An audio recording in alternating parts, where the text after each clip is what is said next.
Hoy es un domingo a la mañana y he tomado el micrófono de este cachivachito a pedido y que le dedico a Nico, don Nicomedes Higuaín Azurza, que es el presidente de la Euskal Etxea, que es decir, la Casa de la Cultura Vasca, que funciona en el Aurapac de Buenos Aires.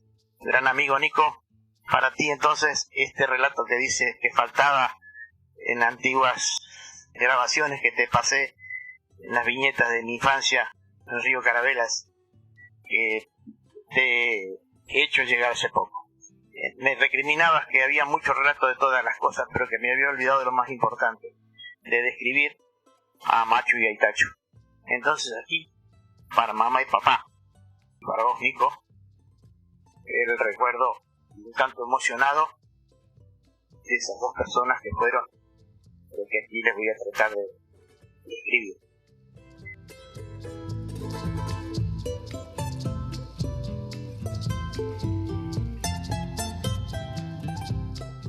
Mi padre que se llamaba igual que yo, Hilario, había salido del caserío, sobre todo oprimido por la escasez de tierra. Eran muchos hermanos, el caserío tenía 5 hectáreas y había que hacer un montón de contribuciones y diezmos que en aquellos tiempos de la Europa antigua exprimían y empobrecían a las familias, imposibles de crecer en superficie los terrenos y agobiados por tener que dar la mayor parte de las cosechas a los señores y al clero, que todo era contribuciones para aquí y para allá, quedábamos tan poco en la casa. Esa era seguramente una de las posibles causas de que mi padre y los hermanos, varios de allá del caserío Alegrice, en Marquina, escaparon de Europa para otros parajes. También había en aquellos tiempos un horror al servicio militar. Estaba todavía temblando Europa y España principalmente con las guerras carlistas. Las madres, cuando llegaban los chicos a la edad del servicio militar, sentían un estremecimiento que renunciaban a tenerlos cerca para preservarlos, en el sentido de su horror que tenían los relatos que venían de los frentes de las guerras. Mi padre, cuando yo tenía 11 años, que yo era mayor, él dejó este mundo, y entonces es de imaginar que un padre a un chico de 11 años no le cuenta todo el estremecimiento, el horror, ni siquiera las inquietudes o las causas que hicieron que él viniera aquí a la Argentina. Sí, tenía un hermano aquí él, pero no estaba encantado, no estaba a gusto en la Argentina. El hermano Gregorio había venido aquí y había puesto una casa de negocio en Río Carabelas, que le andaba más o menos bien, pero él tenía muchas cosas que le tiraban para volver a buscar. Principalmente estaba de novio con una muchacha marquinesa, de Marquina, y después tenía un socio italiano con el que no andaba muy bien, y entonces él había decidido volver, y le había tentado por carta a mi padre que viniera a hacerse cargo de su negocio y del lugar. Mi padre, desembarcado obligatorio como inmigrante en el hotel de Dársena Norte y el hotel de inmigrantes, pasó inmediatamente a las encuestas de si tenía familiares. Él dijo que sí, pero que quería probar, quería conocer y quería trabajar en la pampa, en los cultivos y en las cosechas de esos inmensos campos donde le hablaban de cientos de miles de hectáreas y de trenes enteros de personas que iban a trabajar. Y fascinado por ese espectacular contraste con lo que tenía allí en el caserío, se enganchó en la cosecha de maíz. No sabemos si se fue en tren, en carro, en qué, ni sabemos a qué pueblo, qué paraje. Fue una cosecha con la maleta, y lo que habrá pasado tiene que haber sido enormes penurias y enormes tragedias, porque no quería hablar y nunca más volvió al campo a ese trabajo de peón golondrina. Él entonces llegó a Carabelas, al lado del tío Gregorio. Apenas llegó mi padre, el tío Gregorio armó la valija y se fue. Volvió a Europa. Y mi padre no quiso seguir tampoco con este otro europeo, Flemati creo que era el apellido, que trabajaba allá, y no le gustó mucho. El almacén estaba bastante descuidado y sin atención a la clientela, y no veía razones de progreso. Entonces, muy rápido mentalmente y muy dinámico, muy capaz, organizó una cuadrilla de paisanos y se pusieron en la artesanía que traían muy bien refinada de Euskadi, del trabajo del mimbre, de hacer canastos.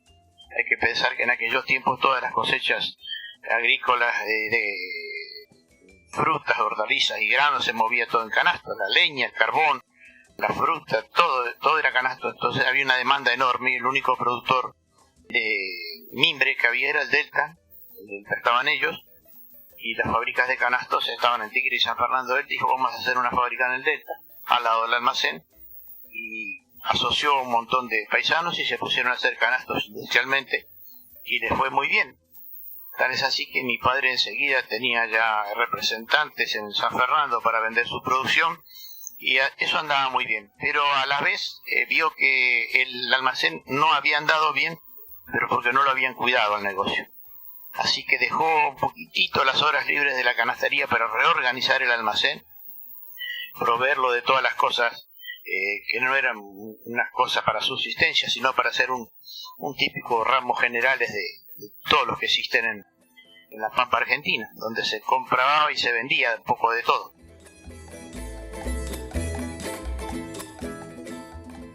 Mi papá no compraba mucho, le tenía como una cierta aprensión al negocio de cueros, pieles y demás, que siempre fueron la base del comercio a trueque en el Delta. Mi padre nunca compró cueros, ni plumas, ni cosas animales. Él vendía cosas cada vez mejores. Tenía la particularidad de que de pasada nomás en Buenos Aires había visto que tenía en aquellos tiempos del año, no sé, del año 18 al 20, al 30. Buenos Aires ya tenía en las vidrieras los mejores artículos a la par de Europa. Y eso iba a caer bien en un lugar de prosperidad, como estaba ya apuntando a ser el río Carabelas. Él vio que en el almacén, los almacenes allí no tenían más que las típicas provisiones de subsistencia. Yerba, poroto, café y algunas cosas así nomás, pero la gente quería también vestirse un poco mejor, calzado, sombrero, algún implemento para trabajo, algún artículo para adornar o tener mejor el hogar, unos buenos relojes, unos buenos faroles. Mi padre fue adscribiendo todo eso al negocio y lógicamente fue creciendo.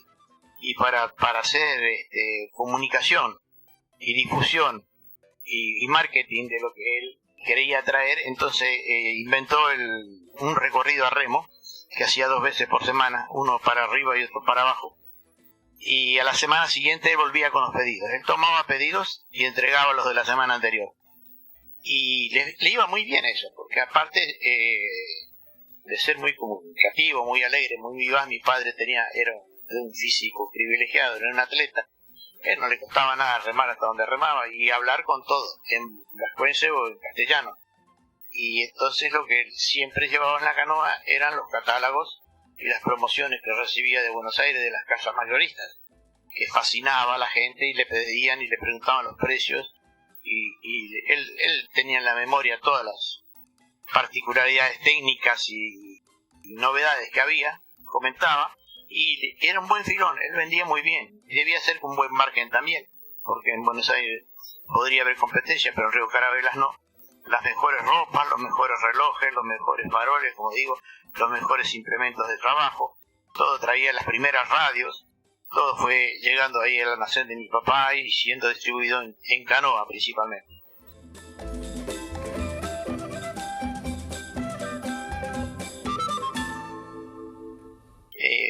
Mi padre, a través de mejorar el almacén y de tener una venta así ya multiplicada y diferenciada de todos los boliches de por allá, empezó a ser también recepcionista de las ofertas de los corredores, comisionistas en aquel tiempo se llamaban corredores, que viajaban en lanchas alquiladas particulares y iban prácticamente por todo el delta, de boliche en boliche, ofreciendo sus cosas. Y bueno, era una obligación, les caía muy simpático para hacer noche no de mi papá, porque era un tipo muy locuaz, muy risueño, él se lo sabía todos los cuentos, hablaba como como si uno estaría viendo el paisaje, las costumbres, la gente de los lugares donde él venía, ¿no? Y a la gente que aquí en Argentina, en la mezcla de colectividades, no tenía ni la más remota idea cómo eran los vascos, cómo se divertían, cómo eran sus cultos, sus religiones, sus fábulas, sus miedos, todas esas cosas. Allí se quedaban fascinados con mi papá y muchas veces se quedaban a comer con él a la noche. Él estaba ya fastidiado, a lo mejor cansado de remar todo el día y de tomar pedidos, pero siempre contento. Y si había que matar 2 pollos y asaltarlos en la sartén y contar un cuento mientras se hacía, con los corredores ha sido una convivencia muy, muy buena, muy espectacular.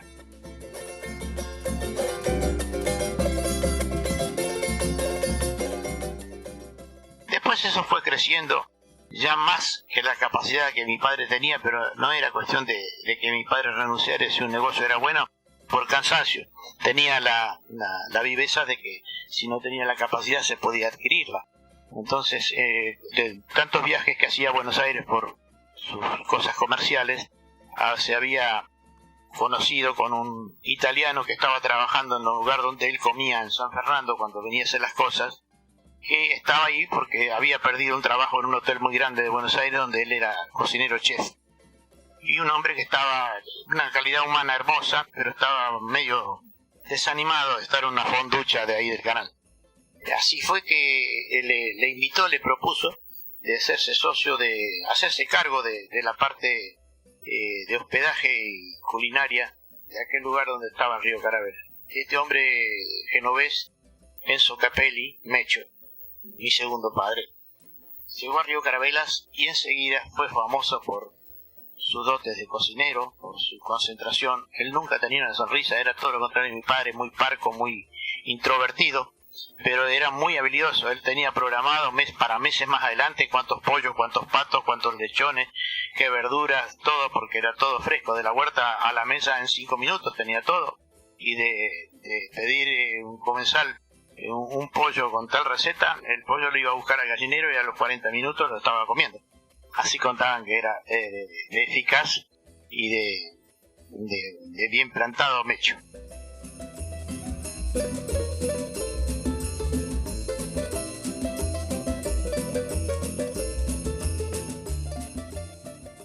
Bueno, mi padre con eso hizo una nueva faceta del negocio.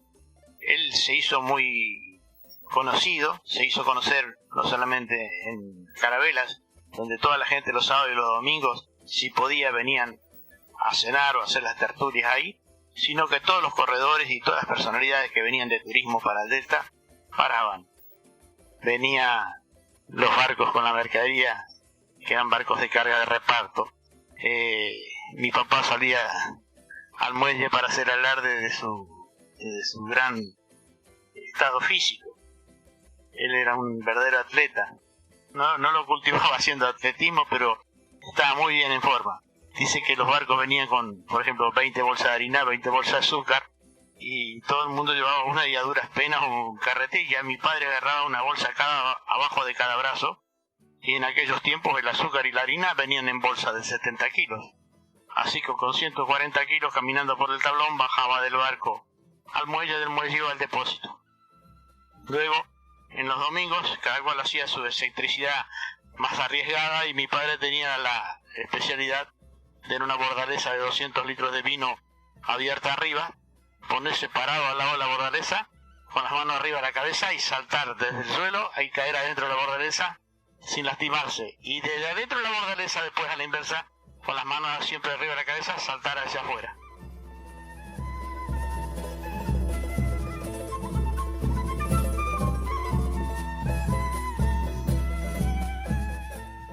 Y del padre, no sé si esto está por terminar la cinta, podríamos hacer tal vez desganar un poquitito los tiempos hacia atrás y decir cómo era constituida la familia. Mi padre era uno de los del medio, tenía hermanos mayores, el mayor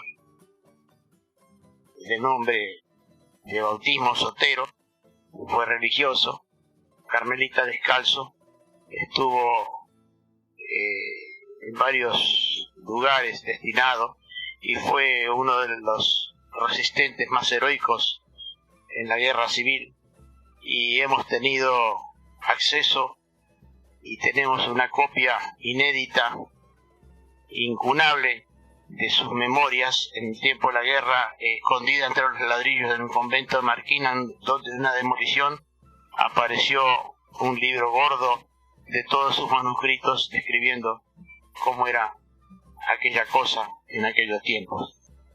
Este era Sotero el mayor, después venía José Mari, otro audaz corredor de los tiempos que, como mi padre, no quiso quedarse en el caserío y se fue a Londres. De Londres se fue a Escocia. En Escocia estuvo trabajando en las malterías de whisky, y de ahí, por culpa de que en Estados Unidos estaba la ley seca y el whisky era una mercadería que era prácticamente cosa de traficantes, dado por eso, por su habilidad escurridiza que tenía, fue a parar a Las Vegas, en Estados Unidos. Allí en Las Vegas, con los contactos que tenía en Escocia y una agencia de autos de alquiler, en aquella ciudad que es así como la conocemos, yo creo que quien no sabe lo que es Las Vegas, él nunca tocó una botella de whisky ni consumió whisky, pero hizo una verdadera buena posición que asentó su familia allí por la ley seca, por su conocimiento de whisky y sus rutas.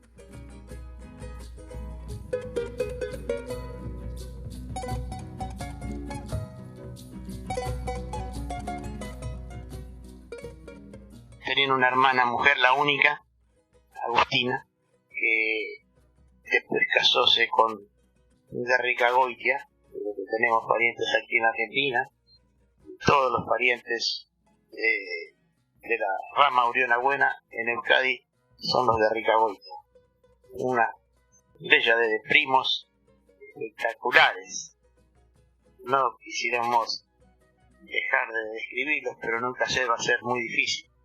Es una gente tan hermosa, tan macanuda, y una familia tan agrandada, en la que disfrutamos tanto y que con esfuerzo o sin esfuerzo, cada 3 o 4 años hacemos una especie de convención mundial.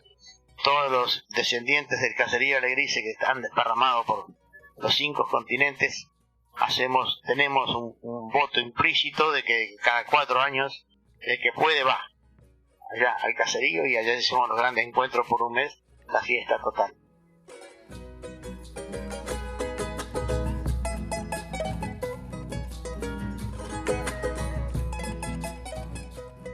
Gregorio era el otro hermano que estuvo aquí en Argentina y que después volvió para casarse en Marquina, y allí tuvo nada más que durante todos los tiempos un negocio de venta de cosas textiles, ropas y géneros.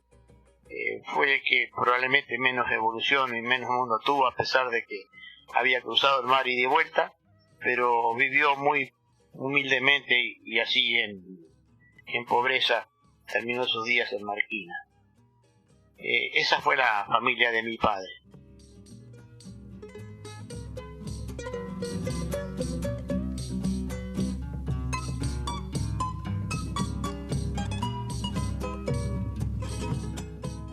En las familias de por allá en aquellos tiempos había un montón de tipos particulares, unos esmerados en una cosa, otros en otra, algunos intelectuales, otros ermitaños, otros dicharacheros, otros versolaris, otros caminadores, otros cazadores.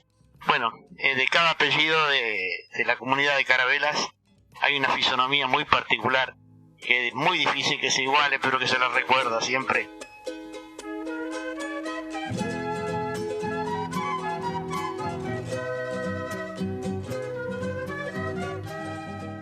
Para no hacer errores que después no se pueden disculpar, estuve un ratito anotando los apellidos que me acuerdo. Es muy fácil que haya dejado un montón en el medio, pero apellidos de la estirpe, yo tengo una tira larga aquí.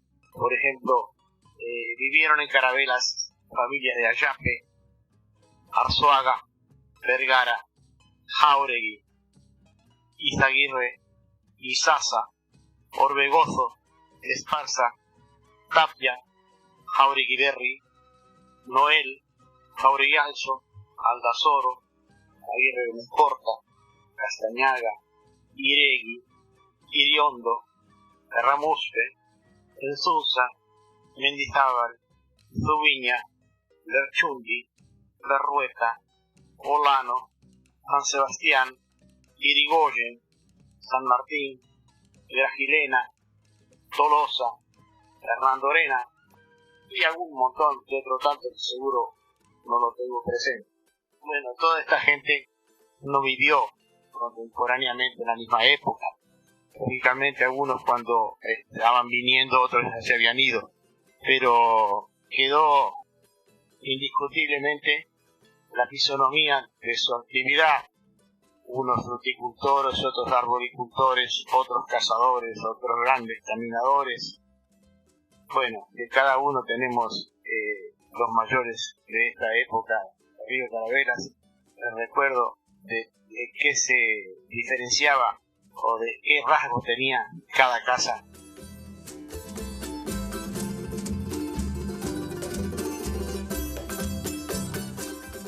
Algún tiempo después, varios años de trabajar así en la sociedad de Mecho y mi papá de las visitas que venían y frecuentaban vuelta a vuelta las noches en el Ramos Generales, en la posada de mi papá, estaba el doctor Carlos Noel, un político que era presidente de la Cámara de Diputados, y su hermano arquitecto, don Martín, famoso por todas las obras que dejó aquí en Buenos Aires.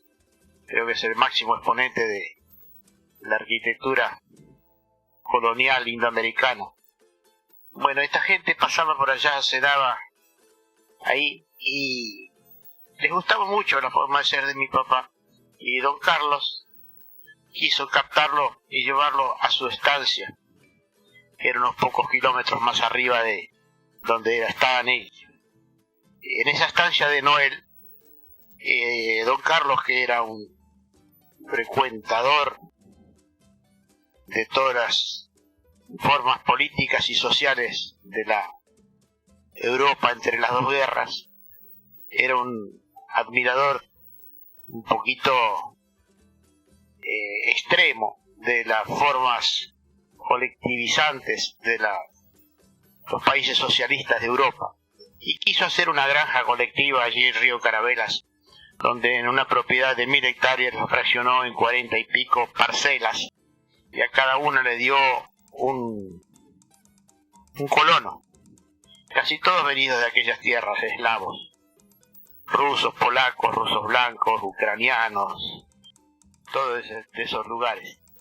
Esa gente, esas 40 y pico familias, no tenían un lugar de provisión común también, como era el sueño del doctor Noel. Entonces lo tentó a mi papá que pues trasladara su negocio allí. Desde ya mi papá no pudo ni quiso, porque el filón más grande que era la comunicación y la sociedad con Mecho. Y Mecho en ese entonces ya estaba muy desenvuelto, muy bien plantado. Mi papá le dejó provisoriamente 2 o 3 meses a un dependiente y se fue con el doctor Noel a ver qué era aquello y cómo podría ser. Parece que el doctor Noel, con su capacidad política, lo sedujo. Además había otra razón. En ese tiempo mi papá habían muerto mis 2 abuelos Castañaga, los suegros de mi padre, y le había quedado una propiedad justamente enfrente de donde Noel le quería poner el boliche. Y tal vez por eso, y citado por eso, aceptó inaugurar un almacén nuevo, una provista. Eso era mucho más sencillo que lo que tenían los Mecho. No había obligación de dar de comer ni de dormir, era solamente una provisión de gente europea oriental, una economía muy precaria, hasta con dificultades de comunicación por los idiomas. Bueno, mi padre se arriesgó, fue allí, y además de inaugurar y entrar al almacén, iba cruzando enfrente, iba haciendo los esbozos de lo que iba a ser su arraigo a trabajar la tierra en América. su tierra, la tierra que le había tocado con su mujer de la herencia de los abuelos. Bueno, así mi padre estuvo, creo que 2 o 3 años con Noel. No estaba muy a gusto en esa forma, y después dejó el almacén a otra gente, unos asturianos que vinieron después de él, quedaron unos asturianos, y mi padre se dedicó directamente y totalmente a explotar y a trabajar la tierra en la propiedad donde nos criamos nosotros, en la quinta que lleva el nombre de nuestro apellido. Allí debía tener unas 50, 60 hectáreas, después compró los vecinos, llegó a tener 110 hectáreas, que era una inmensa cantidad de tierra para trabajar a brazo, como se hacía en aquellos tiempos, sin otro implemento que algún animal. Bueno, y plantó frutales, plantó madera, plantó hortalizas, plantó verdura, trabajaba sol a sol, y estaba en plena capacidad, y ya tenía una importante masa de árboles en crecimiento y frutales también, inminentes promesas de rentabilidad. Y era el año 45, en plena actividad. Un día a la tarde vino que no podía terminar el día porque tenía un dolor muy intenso en el vientre.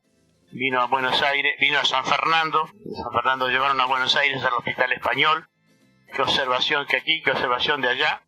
No había antibióticos ni radiografías modernas ni nada más, y era una simple apendicitis que transformada en peritonitis en 48 horas.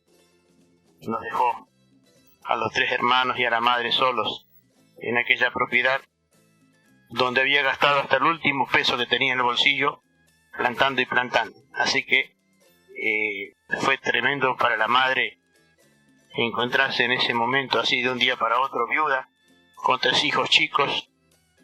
Oscar tenía 5, Juan tenía 9 y yo tenía 11. Y el primer impulso de la madre fue quedarse, pero mucha gente decía que va a ser una mujer sola, con 3 hijos chicos, en donde allí todo es trabajo a pulmón, y donde la naturaleza es tan difícil, donde las cosechas todavía no están. Faltarían 2 o 3 años para cortar los primeros árboles y sería en la cosecha, y sin embargo la madre dijo que había que quedarse. Nos dijo a los hijos que era una obligación quedarse. Si queríamos decirle otra cosa, que le dijéramos, y si no, ella quería quedarse. Nos quedamos.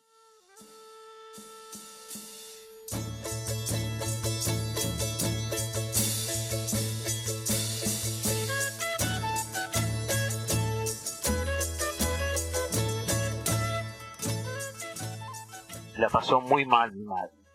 La pasó muy mal porque teníamos que vivir del producto de la tierra.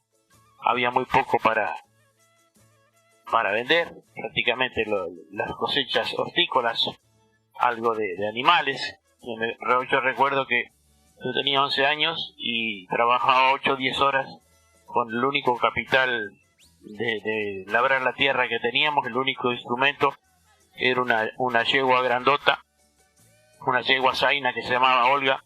Con ella yo me pasaba para atrás y para adelante con un aradito de mancera, labrando 3 o 4 hectáreas en las 2 o 3 pasadas de trabajos agrícolas. Sembrábamos maíz, que era la base del sustento de toda nuestra economía, casi como los aborígenes en la época precolombina. El maíz era la base de toda nuestra prosperidad. Si llovía y si venía bien, teníamos un buen año, y si no, había que ingeniársela hasta con los bichos silvestres y los pescados, que muchas veces fueron la base de nuestro sustento. Muchas veces Juan era el especialista en la caza con tramperas copiadas o que nos habían enseñado los guaraníes, los aborígenes, la gente que venía del interior a cazar vivos animales, cazaba gallinetas, palomas y pescaba sobre todo. La pesca era abundante y era cuestión de querer sacar y comer, pero había que hacer la variedad también. Teníamos la vaca, teníamos cerdo. Si el año venía bueno, teníamos cerdo, si no, capaz que ni eso. Bueno, el maíz se sembraba y era la base de toda la prosperidad o de la variedad de provisiones para comer. Principalmente la vaca y las gallinas dependían del maíz. cuando había muchas gallinas, huevos abundantes, y la vaca 10 litros de leche por día que nos daban, 2 litros o 3 se vendían afuera, como decía la madre, con la 2-3 litros de leche, compro el calzado para los chicos, la ropa y los guardapolvos para la escuela. En aquellos tiempos tan difíciles la madre la componía, los hacía ella en la máquina de coser, con el lienzo que venía en la bolsa de harina. La bolsa de harina venía hecha con un género blanco, bastante áspero, no era para vestir, pero mi madre se la ingeniaba, y nadie en la escuela, ni siquiera ni un asomo de burla, porque era la condición social no solamente de nosotros, sino de muchos, de ir a la escuela vestido como se podía. Íbamos en alpargatas si teníamos buenas, y si no también así nomás, y vestidos con bolsa de harina, ropa interior también todo de bolsa de harina, y alguna ropa que nos arrimaba algún pariente para el invierno, y así pasamos, y así fuimos haciendo nuestra forma. Después, ya un poquitito pasado 2 o 3 años, ya quisimos hacer cultivos industriales, comerciales, mejor dicho, comerciales, para vender afuera al mercado del Tigre. Hacíamos hortalizas, plantamos pimientos, plantamos tomates, plantábamos coles, coliflores, y vendíamos, y con eso que vendíamos, capitalizando nuestra ilusión y nuestra ganas de tener cosas, y más o menos en el año 50, 55, pudimos comprar el primer tractor. Bueno, después de ahí ya se extendió nuestra capacidad de abarcar más tierra, eso sí abundaba y era muy buena en nuestra propiedad. Seguimos plantando árboles y seguimos comprando tierra vacía a los vecinos, y bueno, y nuestra familia se asentó. Nuestra madre, en el interín de correr los 5 años que parecen así en un minuto de cassette, ni se sabe la que habrá pasado. Yo recuerdo que es un dato un poquito dramático, pero lo quiero poner para mostrar un poco el temple y el sentimiento que tenía Maxi en el tiempo que estaba apretadísima de dinero. Recuerdo que una persona, no voy a nombrarla aquí, mi madre le había tenido que pedir dinero porque no le alcanzaba para pagar el almacenero, el carnicero, cuando paraba. Y le había adelantado por no sé cuántos meses una muy pequeña cantidad de dinero. Bueno, llegó el tiempo que la madre, vendiendo cosas y demás, se había juntado el dinero para devolverle a esta persona, y esta persona llegó a casa y nosotros no participamos en la conversación. Después que el hombre se despidió, vimos que caminó apurado hacia el muelle, que subió al adelante y se fue cerrado. Y entonces pensamos cómo podía ser si la madre tenía el dinero y qué había pasado. Pareció, nosotros mucho después, cuando éramos grandes, nos dimos cuenta que la madre, cuando se fue ese hombre, tomó la asada, se fue a la huerta y nos encontramos llorando, haciendo la tierra. Decía que este hombre había hecho alguna proposición de saldar la deuda en vez de con dinero, con algún favor.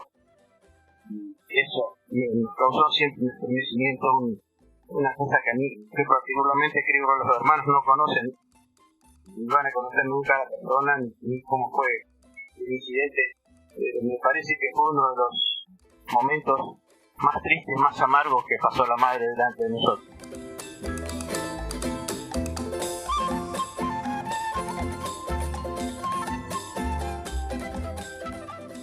Después las travesuras de chicos y las indisciplinas propias de nuestra edad y de nuestra juventud juvenil la ponían muy mortificada a la madre. Por ejemplo, en la hora de la siesta, cuando ella, cansada de todas las tareas de las casas rurales, porque toda la huerta y un poco más hacía ella, nos llevaba a trabajar, nos preparaba las herramientas, nos hacía prácticamente el inicio de toda la tarea, la vuelta también, y era muy fuerte, no había posición. Había que hacerlo como indicaba, como indicaba, y había que seguir. Ella marchaba al fondo de la mañana, venía hacia las cosas de la casa, nos esperaba con la comida, esas comidas bien fortificantes, bien nutricionales. Me recuerdo que, como decía, de 10 litros que daba la vaca, 5 o 6 litros se consumían en casa. Huevos había todo lo que queríamos, así que hacía unos flanes, unas fuentes hondas con azúcar quemado abajo. Era una delicia, para cambiar el gusto, ralladura de naranja o de limón, o comprar no se compraba ni vainilla ni canela porque eso había que comprar. Las cosas de los árboles de la casa, ¿no? y se enojaba mucho la madre cuando a la hora de la siesta ella se tiraba un rato a descansar, y nosotros los varones teníamos que jugar a cualquier cosa, que íbamos a jugar al fútbol. Pelota no había, no teníamos plata para comprar, la pelota de trapo se empapaban de agua, en el delta el agua siempre estropea todo, y bueno, que era lo natural y lo que abundaba, y que jugábamos con naranjas, capaz de destrozar 100, 200 naranjas en una hora de la siesta jugando fútbol. Y las plantas de la naranja tenían muchísimas naranjas, y también valían poco, y a veces ni se cosechaban. Pero cuando veía el destropillo que había atrás del arco, bueno, había cada reprimenda, cada cosa que, bueno, sí, y era bastante dura la madre. Tenía que ser dura porque nosotros, como disciplinados, como 3 varones, hacíamos una especie de sociedad anti-madre. Todo lo que la madre programa proponía, nosotros hacíamos la ida, la vuelta, por atrás, por adelante, para transgredir todas las normas y todas las indicaciones. Tenía un rigor máximo en la disciplina de los horarios. Ella, la hora de la mañana y la hora de comer y la hora de parar y la hora de acostarse era sagrada. Y principalmente transgredíamos medio de deporte, porque en esa edad juvenil, porque no sé, éramos bastante desacomodados. A la mañana no había forma de despertarnos a la mañana, entonces cada cual teníamos, como en servicio militar, asignada una tarea, cada uno de los 3 hermanos, una vez por semana se rotaba. Ella lavaba los platos, uno tenía que secarlo, el otro tenía que barrer la cocina, limpiar todo, dejar todo aseado los pisos, y el tercero era el que le tocaba más feo porque tenía que levantarse con la madre a la mañana, bien temprano y oscuro, y ayudar a ordeñar la vaca. Ayudar a ordeñar la vaca consistía en largar el ternero, a ponerle el bozal, hacerle que apoyar, empiece a mamar el ternero para que la vaca largue la leche, y después que tomaba un poquito, retirar el ternero, manear la vaca, si era mal atarle los cuernos, de toda la ceremonia, casi siempre en el corral, lleno de bosta, de barro, de comodidades.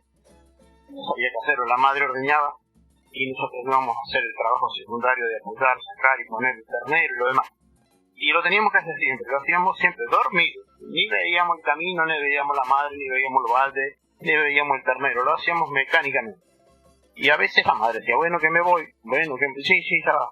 Y bueno, ya me estoy yendo. Y no, pero mira, un momentito más, ya me fui, un momentito más. Una vez me tocaba a mí, así, remolón, me daba vuelta en la cama, me empujaba primero, me llamaba después, me volvía a llamar después, y yo seguía dormido. Y me daba media vuelta y no me despertaba. Bueno, se fue la madre, invadió todo el silencio, se fue a ordeñar, y no apareció. No aparecí porque me tapé la cabeza con la almohada y me quedé dormido. La madre, como tenía ya de esas unas cuantas, la cargada venía con un montón de reincidencias de ese tipo. Entonces ese día yo no me voy a olvidar nunca. Yo estaba dormido tranquilamente, boca arriba de la almohada, durmiendo bien plácido, dormido al amanecer. Y la madre terminó de ordeñar la vaca. Yo no aparecí, largó el ternero, largó la vaca, trajo la leche, puso el balde arriba de la mesa y en una mano la traía bien sucia de bosta fresca de la vaca. Me subió los 3 escalones que era hacia nuestro dormitorio, sigilosamente fue hacia la cama donde yo estaba dormido y me pasó la bosta por toda la cara. Desde ese entonces, ni yo ni mis hermanos, al primer grito, jamás dejamos de pegar el salto ni salir a la tarea de ordeñar la vaca o atajar a cualquier cosa. Así aprendíamos con el rigor de una madre que no tenía el marido para enderezarnos a hacer como teníamos que ser. Es con cariño y con respeto y con total agradecimiento que cuento esto de nuestra madre.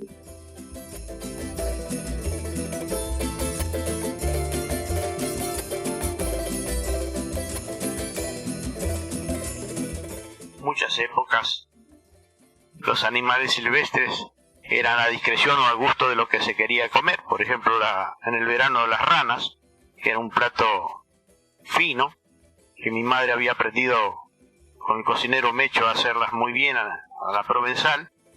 Salíamos a la noche con el farol a querosén por los caminos y si necesitamos para hacer la comida una docena o 2 de ranas, por ahí veníamos con 100 o 200. Entonces, metida en la bolsa la mandábamos al puerto de Tigre, donde los restaurantes ya estaban avisados, y juntábamos dinero también. Lo mismo que las gallinetas que Juan agarraba vivas a decir la madre, una día por medio, una todos los días. Era como quería, las agarraba. Con unas trampas artesanales. Y anguila, por ahí se nos daba por cazar anguila por diversión, y la madre las preparaba al vino tinto, con vinagre y con ajo. Muy rico, todo lo de la naturaleza servía para comer, y la naturaleza no era demasiado agredida por nosotros, porque en la variación también estaba un poco el espíritu de preservación natural que viene cuando uno nace y se está metido así en un ecosistema, ¿no? La madre era muy habilidosa, muy práctica, muy rápida y muy balanceada para proveernos un postre, sobre todo esos arroz con leche que nunca se van a borrar de la memoria, con la gordura de la vaca alimentada a maíz, con un medio centímetro de nata arriba y chocolate rallado o ralladura de cualquier fruta o la semilla del hinojo, del anís. Todos los sabores, todas las recetas inimaginables, lo disfrutábamos.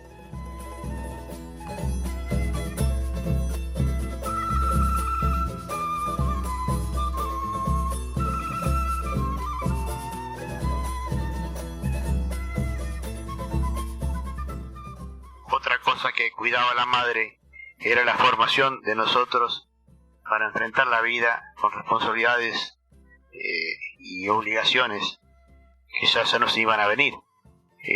Una de las fuentes de instrucción que teníamos aparte de aquella escuela tan brillante, que fue la escuela número 10, en los tiempos que concurríamos, donde aprendíamos cosas que ahora van a aprender los chicos en el secundario después de cursar 3 o 4 años, nosotros aprendíamos en el primario. En cuarto o quinto grado nosotros nos daban complejísimos problemas de matemáticas, historia argentina, americana, mundial, geografía de todos los tipos, de física, química, anatomía. Fuimos muy bien formados por aquellas maestras arquetipas de la educación rural. Y bueno, después la lectura no obligada ni compulsiva, pero todas las casas, todos los días, aunque faltaba, como digo, alpargatas para los chicos, en casa llegaba todos los días el diario de Buenos Aires. Leíamos cotidianamente desde el tiempo de que el padre llegó a la Argentina. Fue asiduo lector del diario La Nación, llegaba todos los días a casa y desde entonces siempre lo hemos leído, y creemos que aparte de lo que viene con la formación natural y con los genes, nuestra formación, nuestra capacitación y nuestro conocimiento de las cosas y del mundo viene de ser lectores de cosas tan simples como el diario de la mañana. Después vino la radio, que trajo un poco más de otras connotaciones culturales, comunicaciones con otros países en cuanto a música, costumbres, además las cosas comerciales, de las diversiones y de nuestras otras ocupaciones. Hay unos cassettes que yo antes le di a Nico y a mucha gente, hay algunos relatos de eso, pero esta parte estaba para hablar de la madre, y de la madre creo que todavía nos quedan algunas cosas más para poder contar.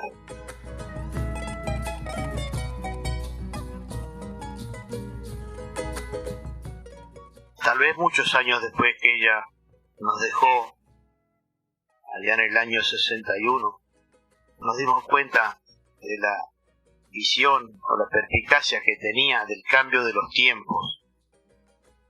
La madre le tocó vivir el tiempo de la transición, donde la gente y las familias rurales sobre todo ya no necesitaban o no tendrían que pretender tener todo en sus manos y hacer todas las cosas desde el principio hasta el fin. El hombre orquesta en ese instante del tiempo, me parece, o nos parece a nosotros visto desde la óptica de ahora, y la madre lo presentía, ya no era imprescindible, ya no era absolutamente necesario que se empezara a forjar la herramienta, a labrar la tierra, hacer la cosecha, envasarla y digerirla.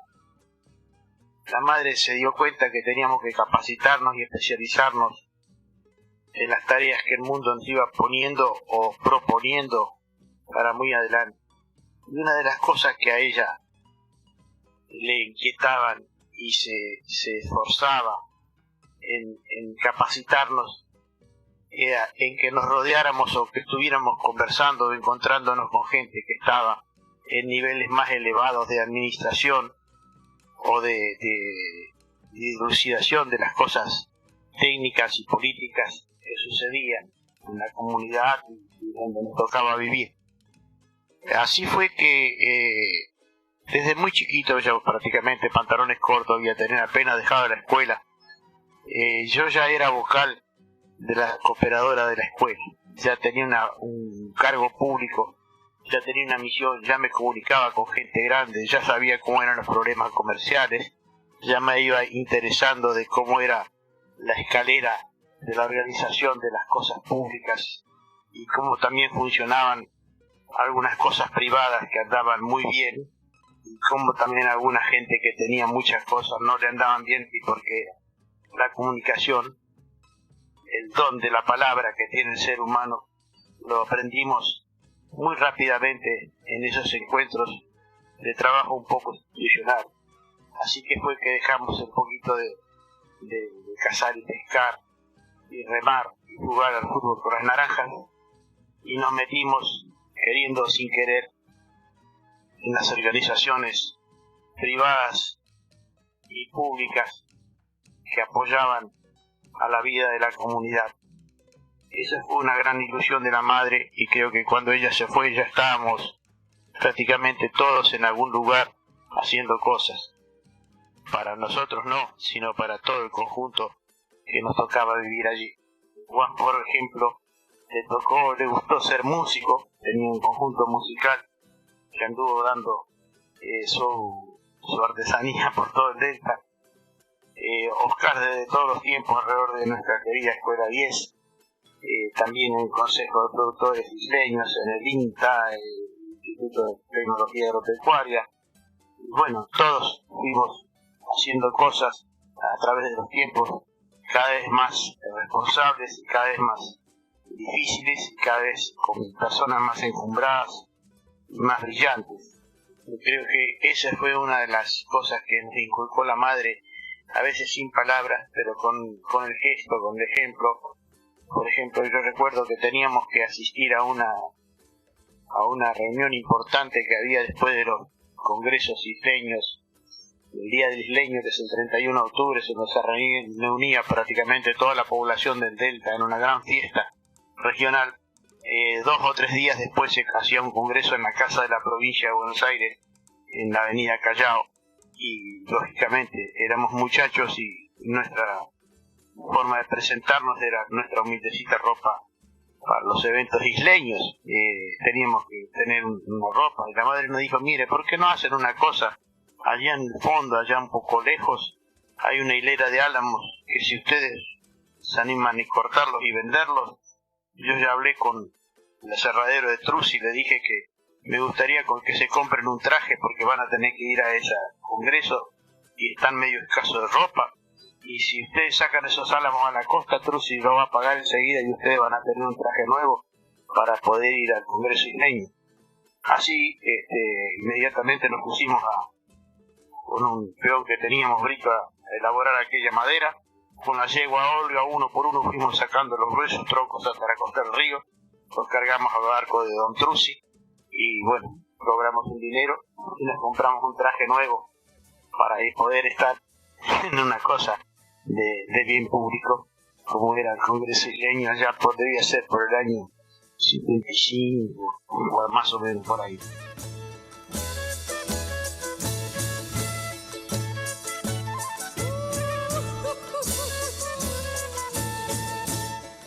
Veo que va quedando muy poca cintita y quiero nombrar, junto a mi madre, a sus hermanos, ese enorme equipo humano de los Castañaga. El tío Josecho, tía Dominga, tía Florencia, el tío Tomás, mi madre María, la tía Virginia, el tío Pedro, la tía Amalia, la tía Bernardina y el tío Eduardo. Ese gran grupo de los Castañagas, hijo de aquel Pedro Mari y de Josefa Izaguirre, que fueron los viejos abuelos fundadores, la primer pareja que vivió y hizo crecer a esta comunidad de Río Caraveras.